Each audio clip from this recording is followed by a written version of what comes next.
City of Stevens Point Public Works Committee meeting, recorded Monday, July 8, 2019.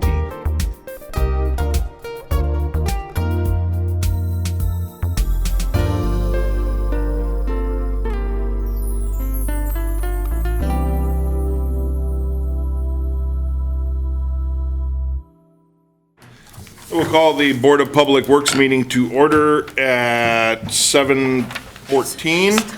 Before we get started, I didn't have an opportunity to do it last time or at a meeting previous to this, but I do want to take the time to appropriately embarrass John Quirk, our community and media manager, who celebrated 25 years in that position last week. I think it was the 5th. He was with the city a lot longer, but he has been the community media manager for 25 years, so I want to embarrass him. Let's see. Roll call shows everyone is present. So we will move on to our agenda. And item number 1 is the director's report. Director, we have got things highlighted with Northside Reconstruction, Reserve Street, Whiting Avenue, Country Club Drive, and the TAP grant. Can you talk about those a little bit? Yeah, I've got a few things on each of those. Really just with the Northside Reconstruction, we're moving into the next phases of work, which means that Pulaski and that about half of Fifth Avenue is coming together. Utilities are done and getting wrapped up, and they'll start doing surface elements, so we'll actually start to see new roadway appear here in the next few weeks. With that, they'll be moving on with the rest of 5th and into 3rd Street as the next phases of work. Reserve Street has begun. Jake Saxavini showed up and have done their removals and started that on the north end there by Ellis, working south towards Lincoln. They will finish that section before moving into the next part, which will be just a couple of blocks south from there. But underway, I know we had a little bit of a delay on getting them here to start, but since they've been here, things are moving well. With the Emerson Park, before anyone otherwise asked that, when they showed up to get that spot for equipment or small equipment and materials, they brought the snow fence with it and some lath to do that. They will be fixing up the fence there as more than now that they've identified the area that they need. Whiting Avenue began today. So that's really all I have to report on that one. Removal should be started later this week. Country Club Drive, we sat down with the town staff a couple weeks back and have come up with an agreeable solution for temporary repairs. That will be being advertised this week, and then we'll be bidding that out or doing the bid opening as soon as we can, which will be at the end of the month. And then lastly, on the director's report list, the TAP grant. Be meeting with SEH tomorrow to go over some of the design concepts that they have their initial, call it preliminary design engineering, with some of the small questions that they have, as well as just let everyone know that the historical review is been approved by the state and is now underway. So that's kind of the hang up at the moment, is just that part. With the contracting underway, once the historical review is done, things will pick up, speed will pick up, and things will be moving faster. Any questions for the director on those items? Alder Jennings. Regarding the TAP grant, has SEH been meeting all of its benchmarks? Yes, so far, as I said, we're a little bit slid, back on the schedule for that, but nothing that we can't yet, work to. I think the original schedule is still set up under the idea that there would be construction yet this year. However, through the DOT, I don't think I explained this once before, is that the slating for those funds really didn't go into next year. So with that adjustment in schedule, we're doing just fine. Additional question. I assume the Bike Ped Commission will be present at this meeting, mid-July, correct? For this meeting, not for this one. This is really just to kind of hammer out a few of the other, issues as far as some of the layouts on the drawings, talk about kind of where we're on the schedule. It'll be after this meeting that will then bring it around. Then we'll actually have something at that point in time to share. Right now we've kind of got some very spotty sort of drawings to work with. But this will otherwise establish what we'll have to get, what I would call the draft. So I kind of label these preliminary. And then we'll have basically the draft plans, which we will otherwise be sharing at that time. Well, I just want to say that I really think Bike Ped Commission needs to be involved in these early conversations, not sort of after the fact. So I'm not going to make you to consider that. Thank you. Any other questions? Any other comments? Alder Dugan?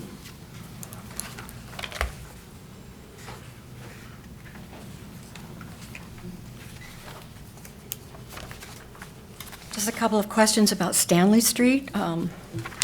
Alder, we're not allowed to talk about Stanley Street. That is not part of the It's part of discussion. his works report. I will defer to Attorney Beveridge, who has previously warned us about talking in detail about things that aren't highlighted on the agenda. His, in the Engineering Division, Director of Public Works report, I can't ask a couple of questions? No? Yes? Lois, you want to go over this one more time, please? I really can't. I've done it before. I know. It's just, Yeah, I mean, that was, if you notice, well, can you flip to the first page? Yeah, it's not on there, but it's under Police Works report. Right, but the packet is not something we publish in order to satisfy our notice provisions for open meetings. So this is what gets published. So this, obviously, the newest practice, which we just started, I believe, 2 months ago, is to have the bullet points here of sort of the highlights. That's it then. so Alderperson, I apologize for that, but if you have any questions for the director, feel free to give him a call tomorrow, and we can get those questions answered for you. I'll catch him afterwards. Fair enough. Thank you. Any other questions regarding the items listed in the agenda for the director's report? Okay, then I will move on to item number 2, which is presentation and discussion on overnight, metered, and permitted parking. We had talked about this last month, and Comptroller Treasurer, we met internally with staff, the Comptroller Treasurer put together a very entertaining PowerPoint for discussion this evening. So I will turn it over to Comptroller Treasurer Laddick. Sure. So now, with the parking program, of course, we've just completed our second school year of the parking program, so we thought it was a good time to review the numbers, review how it's working, and kind of point out what's working well, maybe some of the things that could be improved, and how the program is going. So the first topic that we'll cover is the parking kiosks. And here's a revenue comparison. So the first line there that you see is before the kiosk program. We were making about $22,000 a year in revenue from parking meters. With the new multi-space kiosk program and adding some additional areas, that had jumped up to $76,582 for the previous school year, which would have been basically July 2017 to June 2018. And then for the most recently completed school year, that increased to $114,475. So you can see that the program has improved from the first year to the second year, and some of the big reasons for that, or the big changes, are we did expand into new areas. We actually opened up a new area for parking on Portage Street, very close to the campus core, that has taken off very well. And then we also increased the hourly rate from 50 cents an hour to 75 cents an hour. So those are probably the two main drivers of the increase, as well as the program being a little bit more established. And then getting into the payment methods, this is something that's really interesting because technology has certainly been changing how a lot of things work with how people are doing things and transacting business.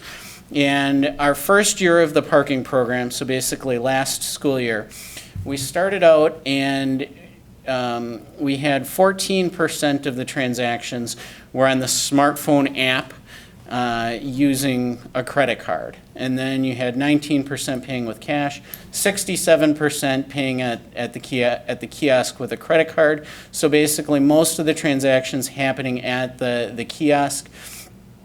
That, of course, evolved in the second semester. The smartphone app grew to 33%.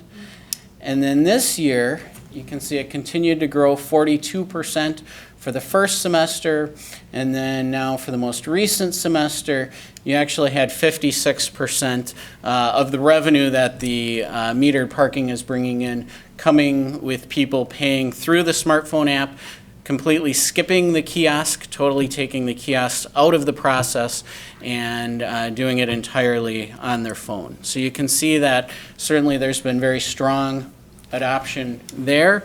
And that definitely makes the numbers on the kiosk look somewhat down because a lot of people are walking past the kiosk. They're just paying with their phone. So the kiosk numbers don't look as good because of that. However, the program overall, as we saw with the first slide, is making money. And really long-term, thinking about what the long-term effects of this will be, likely it means that in the future we're not going to need as many kiosks. And quite frankly, if we were at a time where we needed to replace the kiosks, we would probably be thinking very thoughtfully about, okay, how many kiosks do we really need with the amount of adoption of using the smartphone app. As far as analyzing the results, revenue and expenses, I kind of always like to compare this to see are the kiosks paying for themselves or not. The kiosks are expensive. They're about $110 per month for the support, the software package, the data connectivity, and then plus you have capital costs. We figure a 6-year useful life. So we would need to make $135 a month just to put toward the capital replacement. So really, for a kiosk to be worth it, we figure it needs to at least cover that $245 a month in terms of the cost. That is per kiosk, yeah. So the question was, is that per kiosk? That is per kiosk, so take that number and multiply it by 17 kiosks. Okay, so then this next slide, and I apologize, I know that this is a little, The PowerPoint was mailed out to all of the alders. If anybody else wants this PowerPoint, we can make that available on the city website. Yep, we can make it available online so that you can kind of really get in and see the numbers a little bit more detailed. But basically, this map here shows where all the kiosks are. And Lindsay down in engineering helped me out with this. And basically, all of these blue circles, these are all kiosks that are bringing in more revenue than what their expenses are. And the bigger the circle, basically, the more that it's bringing in as far as a surplus. And then all of the red circles are ones where the revenues are not covering their total expenses in terms of operational expenses and capital expenses. So, and for those, if you see a really small red circle, that means it's losing just a little bit. A bigger red circle means it's losing more. And then you have the list here of all the kiosks and how much that they're bringing in. We've got the total revenue, what the operating costs are. Then here you have the subtotal, so you can see which ones are not even covering just that $110 a month operating cost. And then you have some that are positive in that column, but then once we consider capital, then that'll turn a few of them negative as well.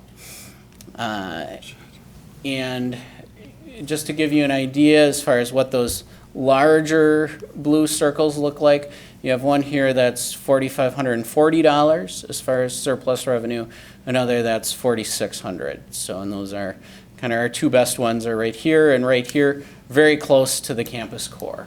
The other thing to point out is, so this was for the first semester of this past school year. So some of the ones on Isidore Street, Isidore was of course under reconstruction for part of that semester, which is why I made sure to break it into two halves because I didn't think that was quite accurate.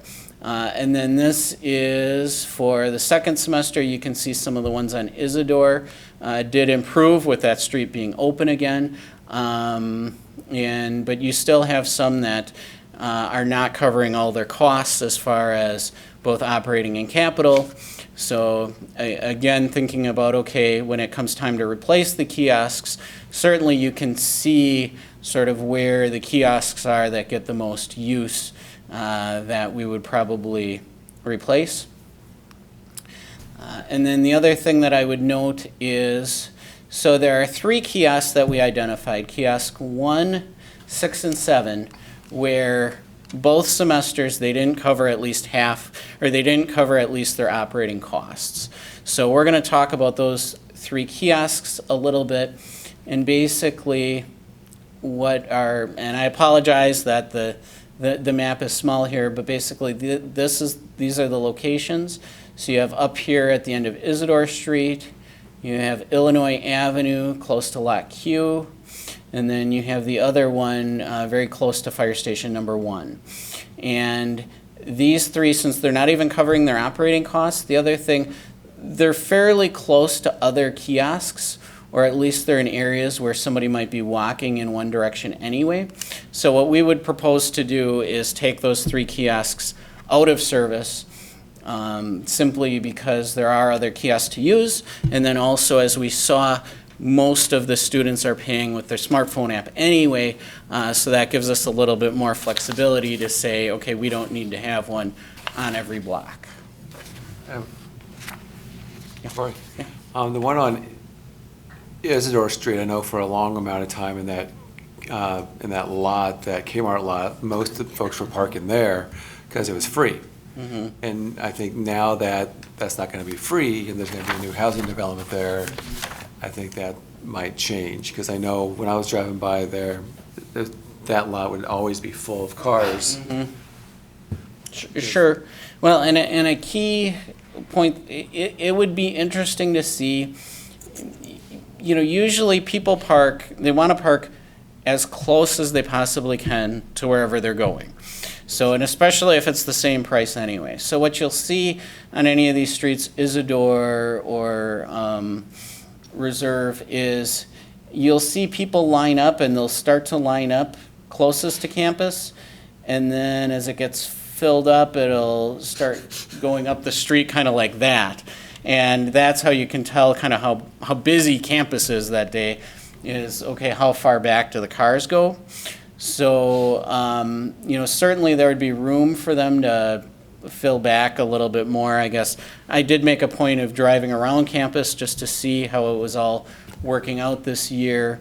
And in general, at least what I observed on Isidore, is that the half closest to campus, you'd see people parking, but not on this half. So, but I think, to that point, we do have a kiosk right here that's pretty close to that on Maria, where if maybe people are going to be visiting this apartment complex on the Kmart site, they'd still have a kiosk to use in addition to their smartphone app. So, and otherwise, if you're walking toward campus, you would most likely walk by this kiosk. So the next one down. Okay. And then also, so looking at the costs and sort of where we are, because some of the kiosks are clearly performing well, others not quite as much. Both the city and the university charge 75 cents an hour for meters. And then I also did an analysis on a parking permit. So UWSP parking permits are $200 a year. So, and it really depends on how many hours a day you use that permit to figure it out on a per hour basis. But this just kind of gives you an idea that if you have a parking permit, you use it 8 hours a day, it's about 15 cents an hour. If you only use it 4 hours a day, of course you're not using it as often, so it'd be about 31 cents. So basically, on campus, you have the parking meters that are the more expensive option, but they also are in better locations. And this is a map of campus. The red areas are all where they have parking meters or metered lots. And then the yellow or gold areas are the areas where there's student parking allowed. So you can see how they somewhat differentiate based on price, as far as if you want to be really close right in the campus core and pay that higher 75 cents an hour, certainly you can do that. Otherwise, if you don't want to pay that, if that's too much, there's a cheaper option for you in the form of a permit, but you're going to be parking a little bit further out. So then when we look at sort of how our kiosks are performing, I think one of the things that we really see is that the areas where the university is successful with meters, we are also very successful with meters. They're working out quite well. The areas that were not successful with meters are areas that, in general, the university does not meter at 75 cents an hour. They offer permits for. So that's, I think, a key observation when we're thinking about, okay, how do we get something to work on these areas like Maria and like Illinois? We know that people will park there. I mean, when it was free, a lot of people parked there. So it's not that there's no demand at all, but it's just that maybe that demand is not willing to pay 75 cents an hour, is I think a big part of what we're contending with. So as far as the overall observations, like we saw, a very large shift to the smartphone app, which is making the kiosks a little bit less relevant. We would like to remove 3 kiosks that are not even covering their operating costs. And also, and this is very similar to what we found last year, is the kiosks in prime locations are working really well, and the kiosks further from the campus core just are not working as well. Some of them are losing money. So after 2 years of this program, we feel like, okay, we kind of have a handle on where things are at. And it's maybe time to look at making a change to see if we can figure out a system to utilize some of these areas. And what we'd recommend is exploring a permit system for only just daytime commuter parking. So we're not talking about overnight parking. We're not talking about students who live in the dorms parking on the street all day, every day, because with our overnight parking, we have alternate side parking anyway, so it probably wouldn't work out well. We want those cars to rotate. But for the commuter students who just need a place to park during the day, that could be a way to utilize those areas in a way that's cost effective and in a way that works for both the students as far as what they're willing to pay for a space that's a little bit further from campus, and also works for the city in a format where we're not getting eaten up with all kinds of operational costs in terms of both paying for the kiosks and also paying credit card transaction fees and things like that. So basically, as far as using the permit system, the reasons to go in this direction would be, number one, it follows the UWSP example, which I think is relevant. I think they probably are onto something as far as how they manage their parking. And then we also need to acknowledge that some parking areas are not as desirable as others, and when we say desirable, close. So we need to provide different pricing for a different quality of product. I guess I would compare it to, if you go to the grocery store, I don't pay the same price for steak that I pay for ground beef. And I think right now it seems like what we're trying to do in a way is we're trying to charge the same price for steak and ground beef. And what we're finding is we're selling all kinds of steak, but the ground beef is sitting on the shelf, because why would I get ground beef when I could get a really good steak for the same price? And that's kind of the way that I look at this. We have parking that is right there at the campus core where you can park and walk right across the street to one of the academic buildings. That's perfect. And of course, that's very well utilized. And then we have other parking areas where you have to walk several blocks and it's the same price. Why would I park far away when I can park really close for the same price? Also, a challenge that we have is that right now we have a pay-by-plate system, and it's pay at any kiosk. So it's very simple, but it doesn't make it quite as easy to have different pricing tiers, because then you'd have to designate what those areas are, and it just makes it a little bit more complicated. And then another reason would be the cost of metering, and especially we see the expenses of the kiosks. They're really great pieces of technology, but they are very expensive. If we tried to do metered parking at, say, 25 cents an hour, it just doesn't work as far as being able to cover the cost of the kiosk, cover credit card transaction fees, which can be as much as 35 cents right there, and make any money on it. So basically for us, selling in bulk is cheaper for us, And that's why sometimes when you sell in bulk, you can also sell it at a cheaper price for the customer. So I guess that's the metered parking. I don't know if there are any other questions before we move on to overnight. Yeah, why don't we take some questions regarding the metered parking before we move on? And I want to point out, too, that the software application is called Passport.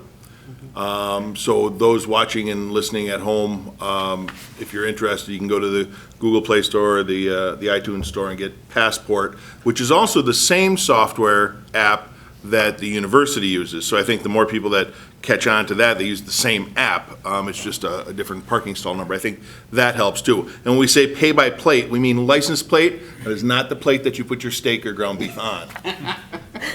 Let's go to the committee first. Alder Slawinski. So, I guess you had made some suggestions at the end there, you know, basically that we're gonna change our pricing for the more undesirable locations, and then you had talked about removing some kiosks, I guess.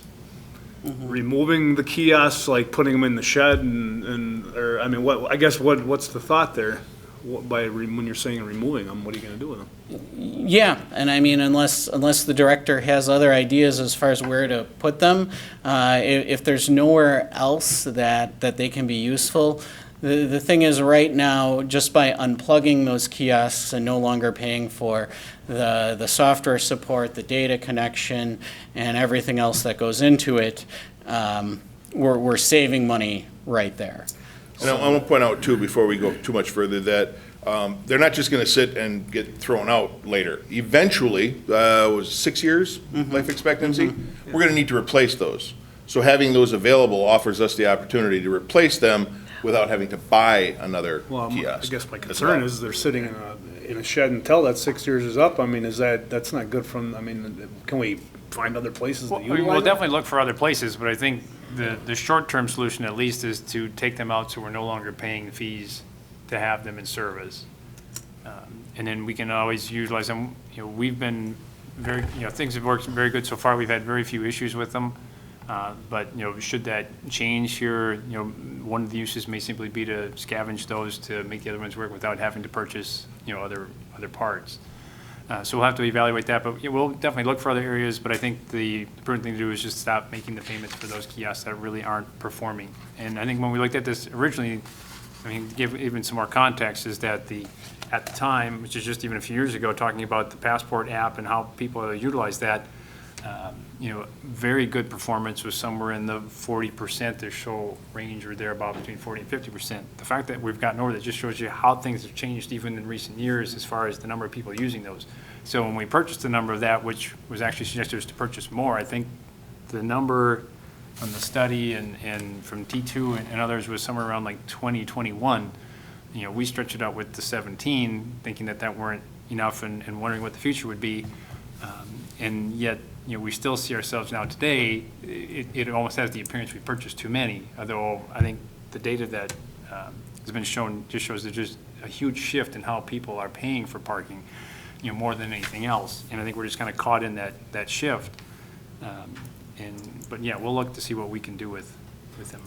I mean, the whole thing where, obviously the ones that are not paying for themselves are not even, covering the costs. I mean, if you're do we have the ability to lower the rate per area? Where you could continue to utilize them, lower the rate to, whatever it would be, And I think even if we 35 cents a day or an hour, I mean, and then maybe you Even if get we the take some quantity out, to. it's just a matter of setting them up to do that. So we would have to establish those zones and then Different just make zones. sure we can convey that to the users to know where they parked and make sure that they're paying at the correct kiosk. Otherwise, if they're not in the So it is correct zone, do possible. that. So it is possible, and then we just need to program those to do that. And that's still something, that others presented as far as, the whole pricing thing to do it. I think one of the things that we were kind of looking at, and the reason it's been brought up, is with the Passport app, as successful as it's otherwise been, we've been talking with Passport about their permitting system and moving potentially in that direction, and those discussions continue. With that, then we have potentially another option to utilizing Passport. So it would be the same account you sign into to use the current mobile app. It's just another app that they have, for permitting, that we could otherwise start to issue those. So any of the users at the university would feel very comfortable, using from one to the other the purchase of the app. We'd have the flexibility to build that app based upon our needs to do that. And I think, so before we look to break up the existing zones and restructure that, I think that's the direction where they're looking at, to see what may play out better for us there, and work with that, the people from Passport to see how they might present something to us that way. The nice thing about the Passport, as otherwise been brought up, is that, although there are transaction fees, the way it's otherwise set up to do is we charge whatever fees they have, the 75 cents an hour, and then it just identifies on there the people that use it are going to be charged an additional transaction fee for utilizing the app. And that's how Passport gets paid. So as we start to look that way, there really is very little setup fee to otherwise move in that direction. And then as it goes on, it's just a matter of those transaction fees or what Passport gets. So there's potentially some very good benefits to do that. And we need to identify where that breakpoint is to having, for those people that don't have the smartphones and are utilizing the technology, having the convenience of having that out there. And it's going to be probably several more years, and we'll probably continue to see a shift. How many kiosks do we really need? And that number is probably going to continue to come down. But we'll probably always have something. And we don't have an answer yet. I think it kind of got their wheels thinking out of Passport is maybe it's ultimately a shift away from those sort of T2 systems, and it's maybe something totally different where, maybe we partner with someone to have, just tablets, maybe it's at the store or Quick Trip or something like that, or someplace at the university, here to get those sort of permits and stuff and work that without even having really anything, right there as far as the permit end of it, which would probably also work for hourly as well.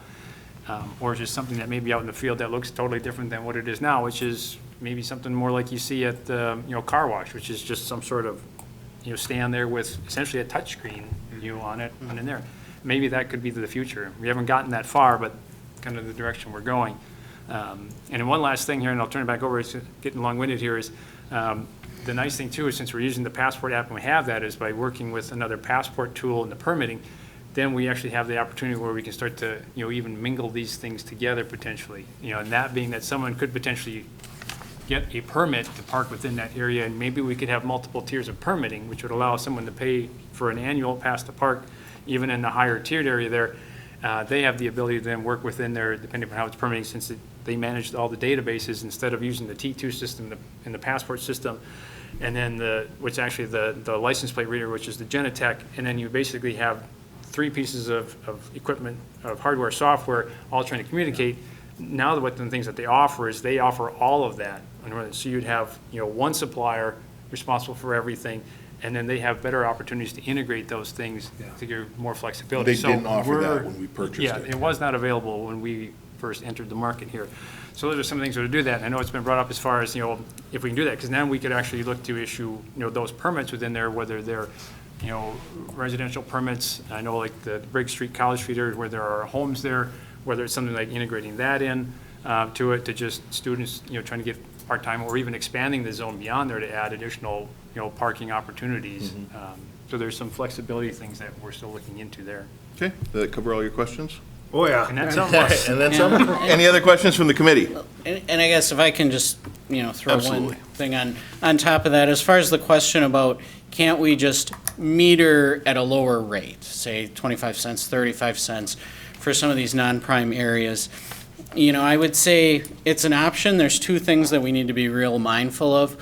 One is the expenses, and certainly then I think, if we can find a more cost-effective solution that doesn't involve kiosks, then that might change the game a little bit. But that's one current impediment right now, is as far as metering for 25 cents an hour or 35 cents an hour, is just those transaction costs. And if you sell a permit and it's one and done, it's one and you're good for the semester or the year, you're not getting these recurring transaction costs every single day. So that's one thing to be very mindful of. The other is to make sure that we do have a system that's somewhat simple and somewhat easy to understand, because so say you have 2 different zones and you try and communicate that as best you can, and now you go on with your cell phone to pay, and right now it's just you put in your license plate number and that's it. You're good to park on the city streets and the metered areas. So now if you create 2 different zones, one for 35 cents, one for 75 cents, what happens if I pay for the wrong zone? What happens if I pay for the 35-cent zone and now I'm parked in the 75-cent zone? And do you want the police department to give that person a parking ticket because they're underpaying? And then also, how does that work then for now that person complaining, well, I got confused, I didn't understand, I did pay something, shouldn't I get out of my ticket? So I think those are just some of the things that we also need to think, very carefully about, to make it so that it's a system that's still user-friendly and easy to use, and where we don't complicate it to the point that it just becomes, a nightmare to try to understand, or where we have a lot of issues and a lot of phone calls.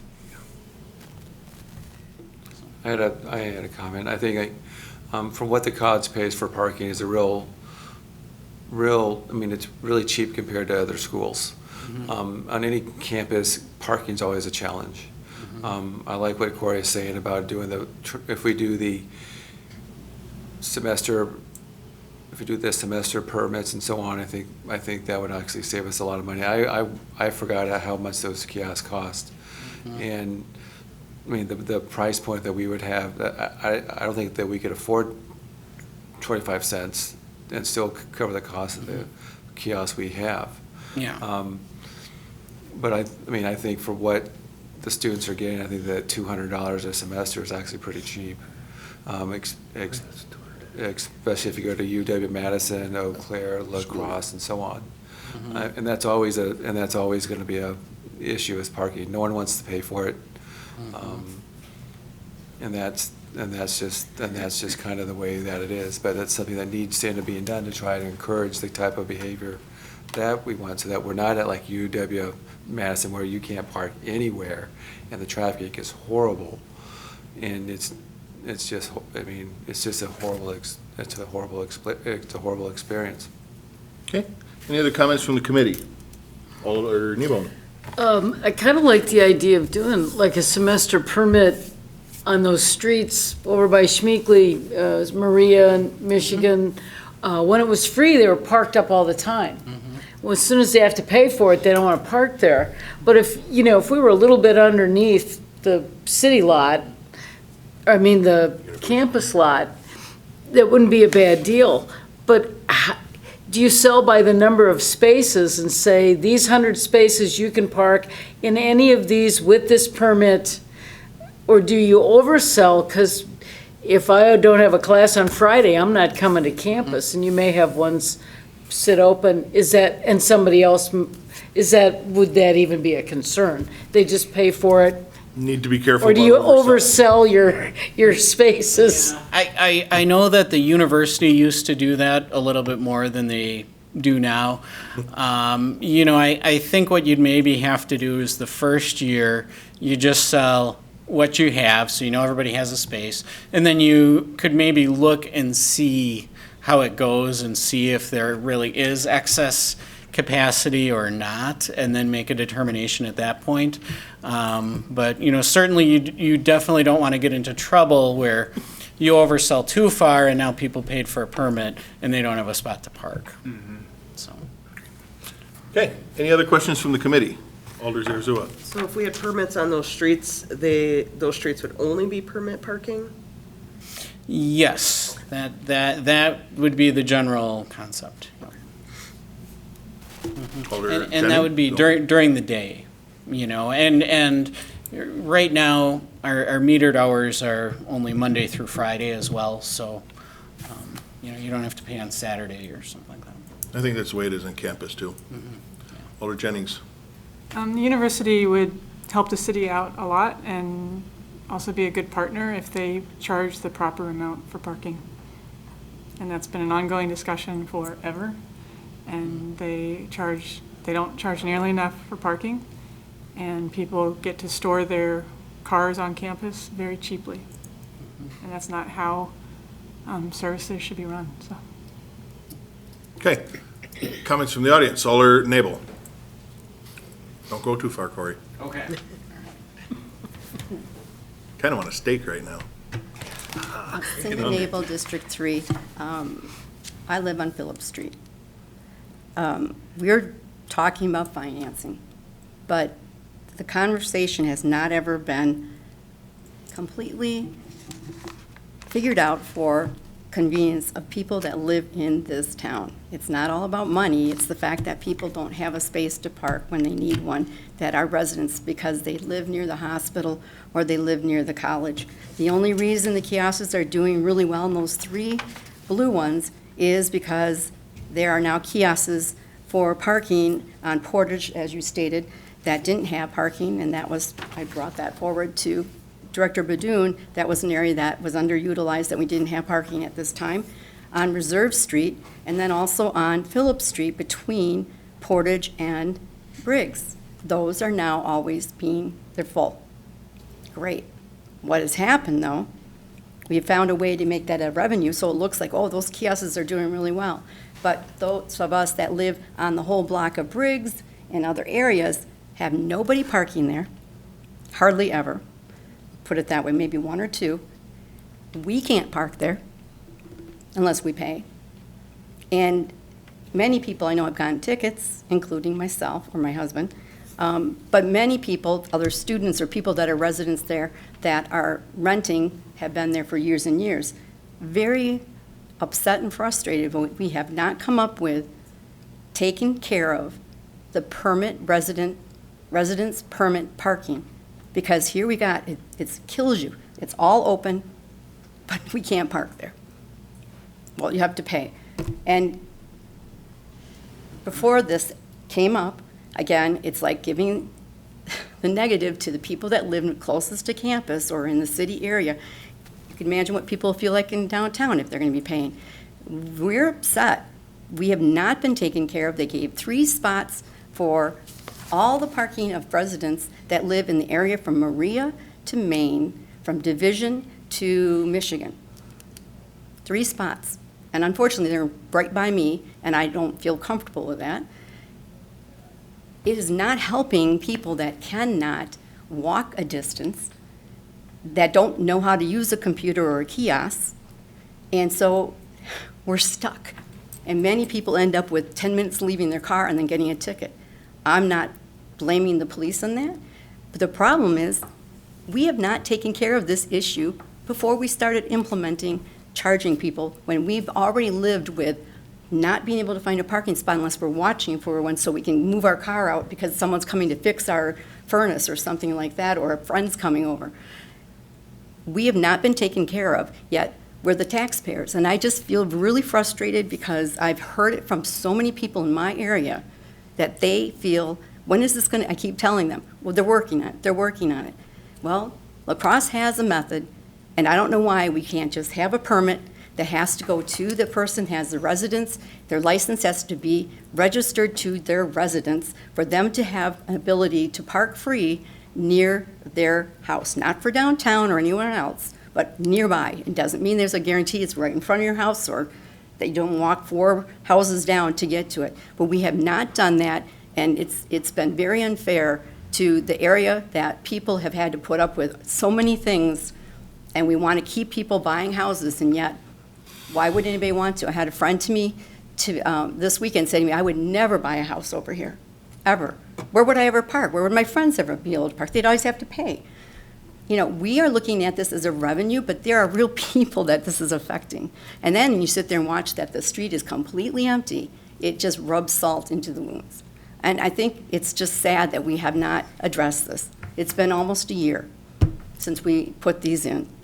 And we have gotten revenue on, it says it, we have revenue, but that is not counting because those people that don't park on Briggs, they're not using it. It's the new spots that we created.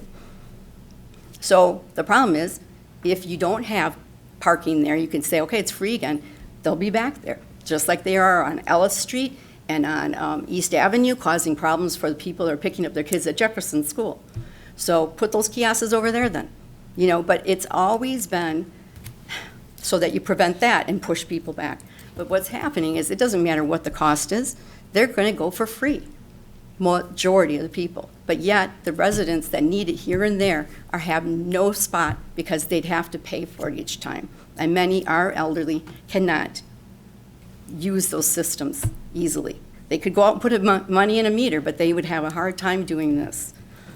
I just think that the residential area, we need to address this. It's at their cost and their properties where people wouldn't even buy a house in that area because of it.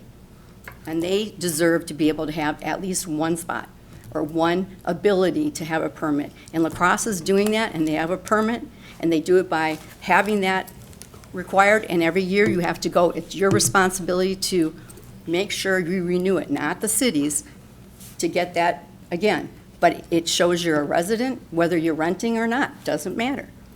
But it'd be one per household, at least. Let's do something that way and get it done now. Thank you. Alder, I've asked the director to contact La Crosse, the city of La Crosse, and find out exactly how they do it, if they have different zones throughout the different neighborhoods, so you can park in your neighborhood, or how that program works. Maybe they use a different software that is a little more flexible. Any other comments from the audience before we move on to the second half of our presentation? It's not our presentation, it's Corey's presentation. All right, Comptroller? Okay, so then the next part is overnight parking. And basically, just a quick recap on overnight parking. Previously, overnight parking was very restrictive. It was more or less not allowed. It was limited to special circumstances. You had to call the dispatch center. You were limited to no more than 3 nights per month. And one of the reasons why we had to come up with a new system is because it did become too time-consuming for the county dispatch center. So last year, we worked together and involved a few alders as well to try to come up with a new system for overnight parking. But there were also concerns about making too much change right away and having a very large increase all at once in overnight parking, and concerns about the streets department and the police department being able to cope with that change and changes in plowing and street sweeping and so forth. So the goal was really to keep overnight parking somewhat limited at first to kind of see how things went, and then see if we could continue to open it up a little bit more. So we decided on $3 a night with the ability to purchase up to only 3 nights at any one time, because we didn't want people to be parked for a long period of time, because we just weren't sure how this was all going to work out yet with making overnight parking available. And there was no option for monthly or annual permits. And then also it's an electronic permit system with options to buy online or in person at the police department. So, and as far as the overall performance, it's $3 a night for basically July 2018 to December 2018. So the last half of 2018, when it was rolled out, you're looking at total revenue of $4,462. We do have one kiosk downtown that is near the Cobblestone Hotel and the Great Lakes parking lot. So you do have some operating costs associated with that as well. And then for the most recently completed half of year, January 2019 to June 2019, you did see a little bit of an increase, going up to total revenue of $7,367.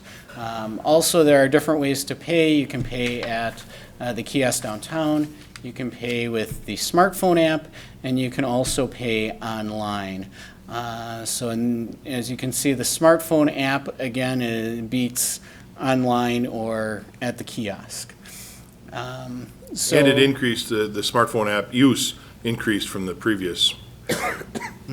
Yes. Yep, it did. Yep. Significantly. Yep. So you can definitely see people like the app, for sure. People like being able to do things with their phones. It's very convenient.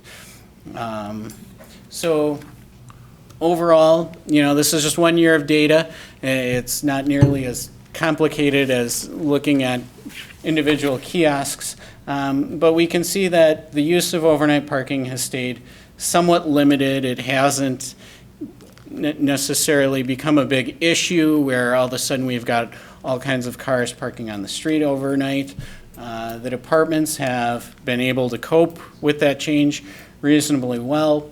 So now the next step would really be to consider opening it up a little bit more and potentially looking at if we want to offer an option for monthly and annual permits. And then, of course, your monthly or annual permits would be at a discount because you're buying for a full month or for a full year rather than for individual nights. So that's something that I think we can have a discussion about.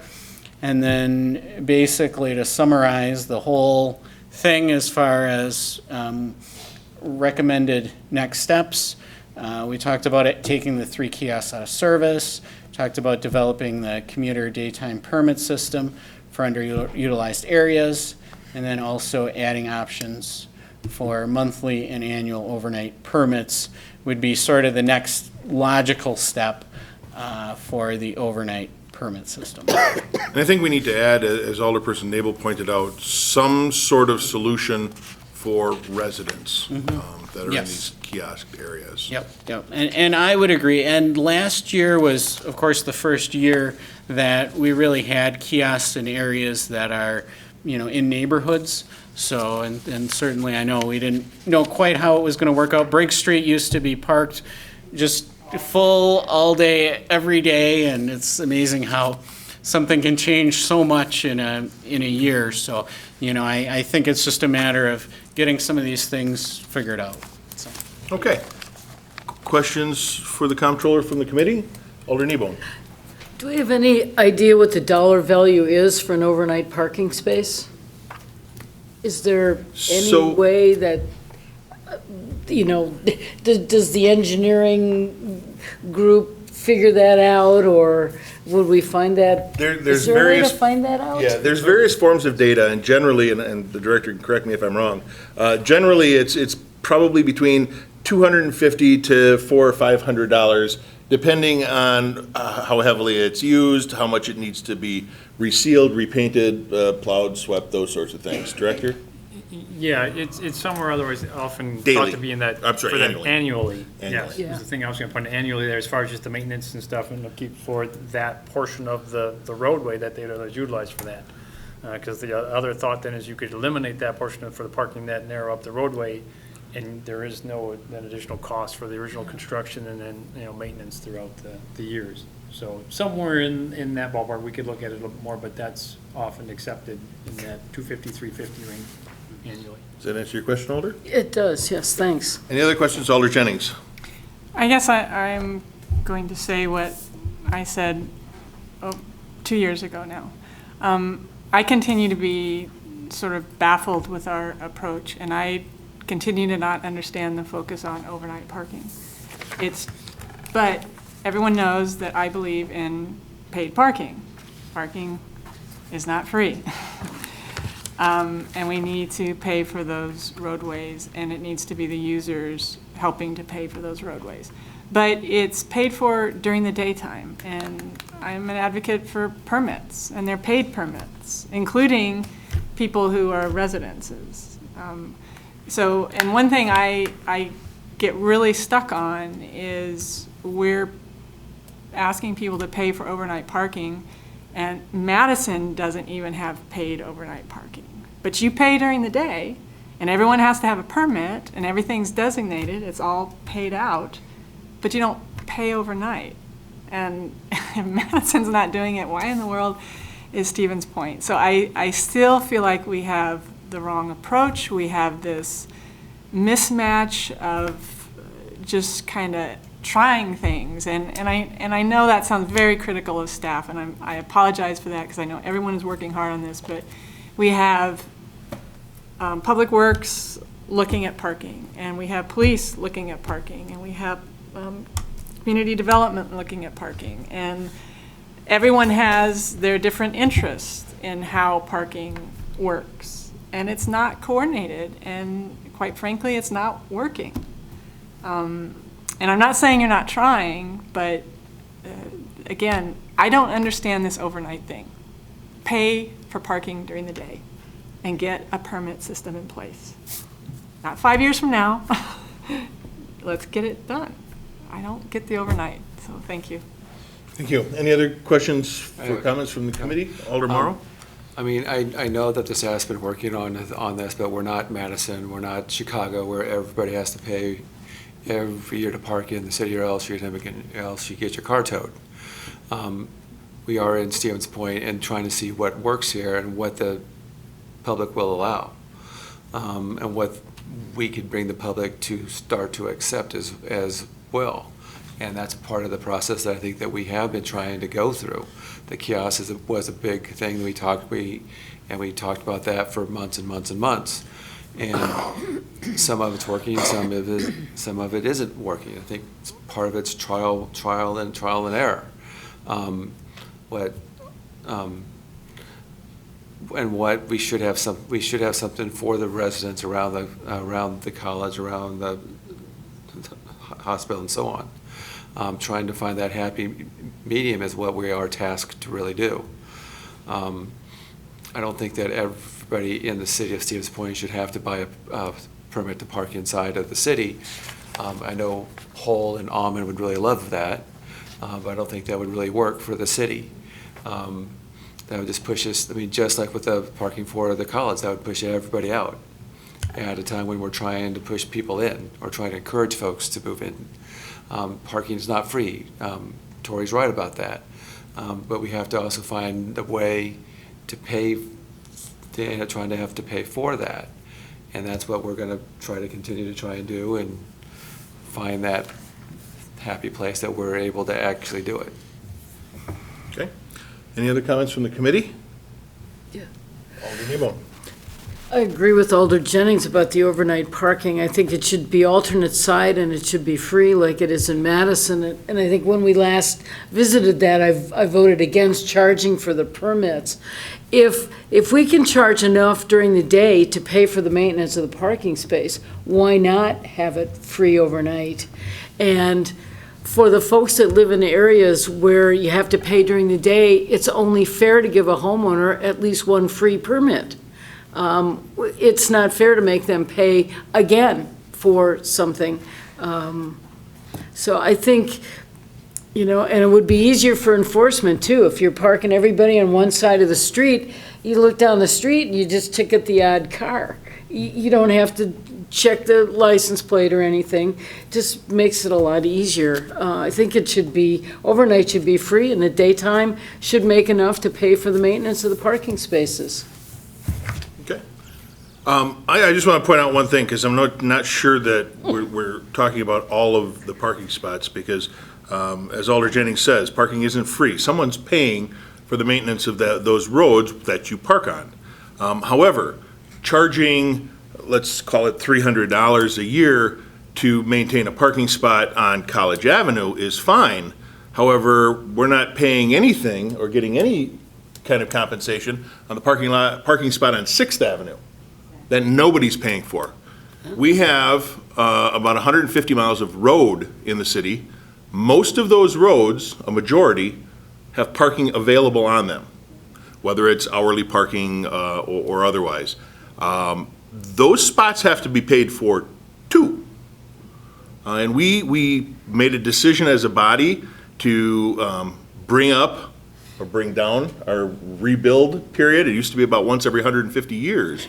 We're down to about 90 years now, and part of that was increasing the borrowing, which meant increasing taxes to pay off that borrowing, and charging for some of those prime parking spots.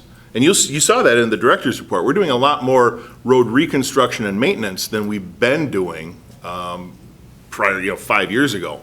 So that's all important. But when we say make enough to pay for the parking spot, we need to make sure that we're accounting for all of the parking spots, including the ones that we're not charging for in residential neighborhoods or things like that. So it's really complicated, and I'm glad we're having a lot of discussion on this.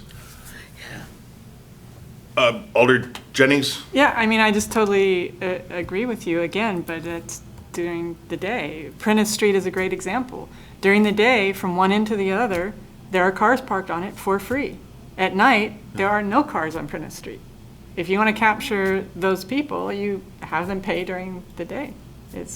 So would the suggestion be to charge daytime parking on all of the streets then? I think there's zones that Zones? need to be set up, yep. Yeah, I and mean, that speaks- basically, it's all streets, but there has to Yeah. be, that has All to those have high a school logic students. to it. Right, and that's what Corey had talked about earlier with the presentation is that opportunity zone, or whatever you want to call it, the people want close parking. So maybe those outlying areas that are maybe predominantly residential have a much cheaper rate than the core or the campus or the, hospital area, things that get more heavily used. So that's a good idea. Any comments from the audience? And we're still in discussions about this, so if anybody watching or listening or otherwise has comments, you can contact my office or Corey's office, Public Works office, of course. Just send us an email and we can all get it. So with that, I think our discussion on parking is done for now. It's not over by any way, shape, or form, but, Next item is pardon? the next item involves. You're right. I apologize, Alder. The very next item involves parking. Item number 3 is to accept ordinance amendments in section 9.05 regarding parking. This has come through in part from the wishes of this committee, looking at putting an additional accessible spot on Main Street and some additional no parking areas, one additional accessible spot near St. Peter's School at their request. Director, anything else to add? I would entertain any questions to that. I tried to be elaborate in the memo. Hopefully it's clear to everyone what we're looking for. Okay, Alder Jennings? I like the location of this new spot, which is the first one I thought of. On Main Street? Yep, on Main Okay. Street. However, my question is curb cuts. So I notice in the spot that's already been put in, there's not a curb cut, and will there be curb cuts put in for both of these? Because right now, someone has to, if they have a walker or a wheelchair, they have to walk out into the traffic lane to get around the corner to get to the curb cut. Yes, we're in the process of setting those up to make sure that we can keep the flow lines in the curb and what we'll need to do there, but each of them will have curb cuts directly off of the pedestrian access as is required under the guidelines. Great, thank you. Any other comments or questions? Comments or questions from the audience? Then I would look for a motion.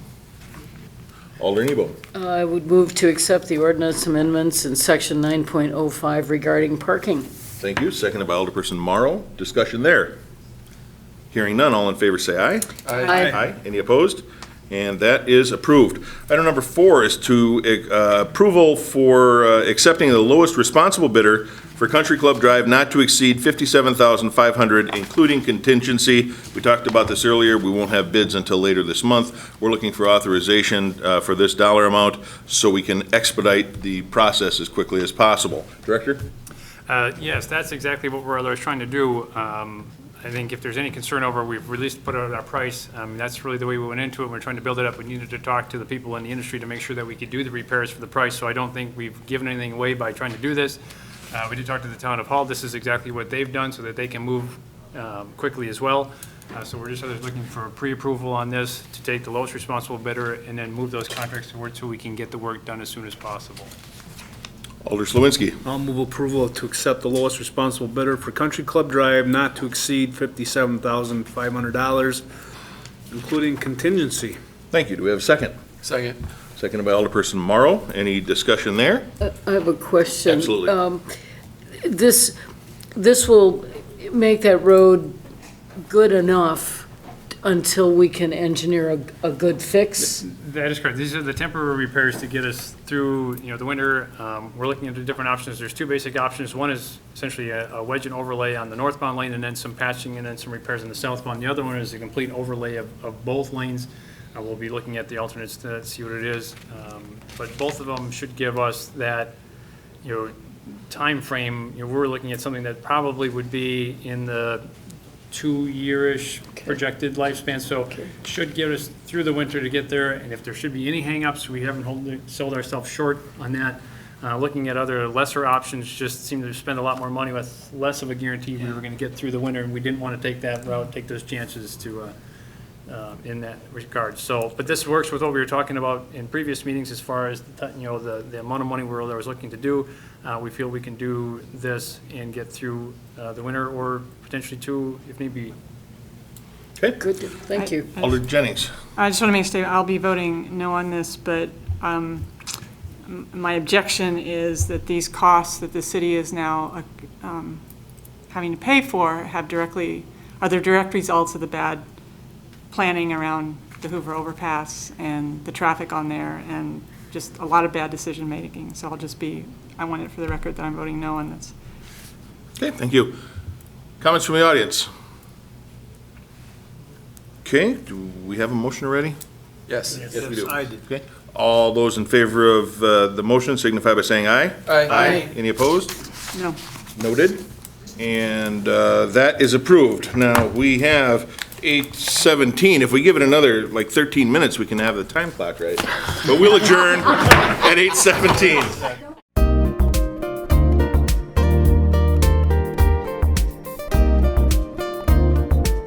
Videos of these meetings are available for viewing on the city's website, stevenspoint.com/videos.